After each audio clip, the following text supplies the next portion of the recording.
Кажи нещо. Здравейте, 6. Здравейте, пак съм аз, като едно камъче в обувката ви. Имам 5 минути да ви покажа няколко неща. Ако ми тръгне... Какво става тук? Мамка му стара. Няма източник. Това е...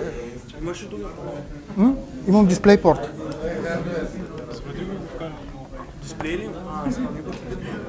Чакай само секунда. Това е паника. Не може да не го цъкаме непрекъснато.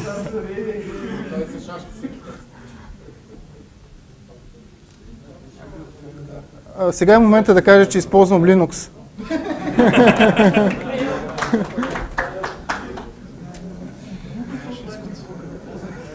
Така. Докато си рестартирам компютъра...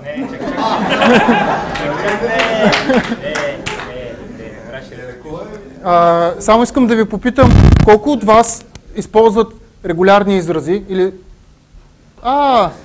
За какво да говоря? Колко от вас искат да използват регулярни изрази, но ги е страх? Добре, аз мислех, че би имало засичане на тези две множества, но... Добре.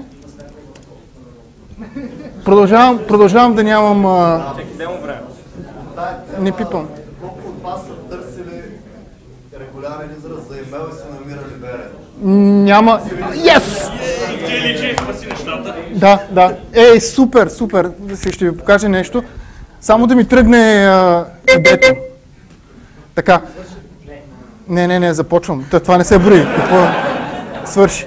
Така, регулярните изрази решават един много често срещан проблем, как да намерите дадена думичка или някакво парченце в даден текст. Например, ако искате да потърсите всички думички в даден текст, вие трябва да напишете ваша програма на ръка, която да проверява символ по символ дадената думичка. Но понякога искате да направите нещо по-сложно. Например, искате да намерите всички гласни букви. До тук добре, търсиме гласна буква, но ако искаме да добавиме другите гласни букви, примерно О, трябва ни нещо друго, което да ни позволи да намерим тази поредица. Тук идват регулярните изрази. Регулярните изрази ни позволяват да опишем на един не псевдоезик, той е истински език, но той е домейн език, на който да можем да опишем какво точно искаме да търсим. Например, ако искам да търся гласни букви, то аз мога да ги изредя, гласните букви, като ги заградя в средни скобички, това представлява регулярен израз, който търси гласни букви. Тоест, разни неща, заградени в средни скобички, търси всеки един от символите в тях. Например, ако добавя тук единица, ще видите, че единичката на годината там се избра. Ако искаме да търсим числа, по същия начин, само че трябва да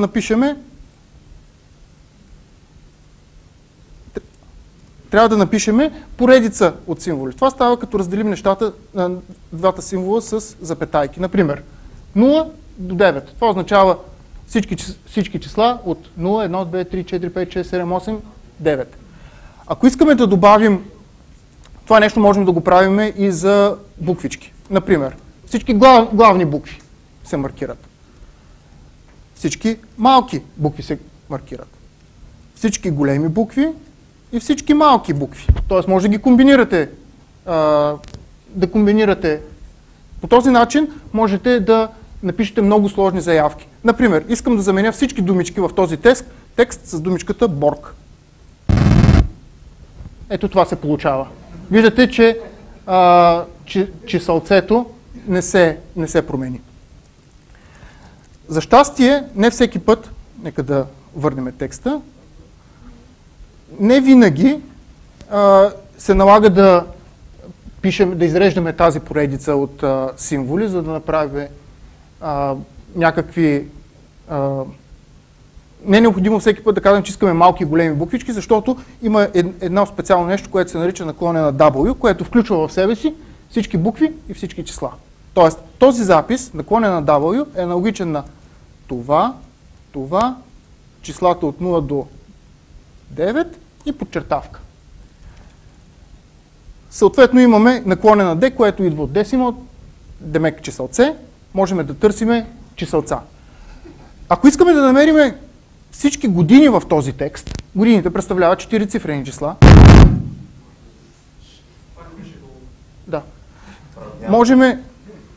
Можем да... Да. Можем да кажем колко пъти искаме тази цифричка да се повтаря. Както виждате, като напиша наклонена d, т.е. чисълце, се маркира едновременно януари 10 и годината. Само че аз не искам януари 10, защото 10 е двуцифрено число, аз искам всички 4 цифрени числа. Няма проблеми. С регулярен израз, като сложите къдърви скобички накрая и изредите колко пъти искате да ви се повтаря това нещо, може да кажете, че искате само 4 числалца да се включват. Както виждате, 10 януари не се маркира, се маркира само 1938 година. И един практически пример, как да намерите всички веб адреси. Те започват с HTTP, до тук добре, обаче ако искаме да кажем всички символи след HTTP, използвате точка, което означава който и да е символ, и плюс, който означава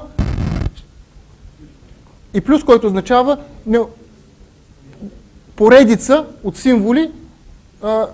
Ако сложиме въпросителна ето тук, означава най-кратката поредица от символи, която мачва този регулярен израз.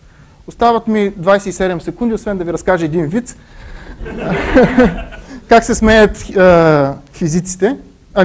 Как се смеят химиците? Хели, хели, хели.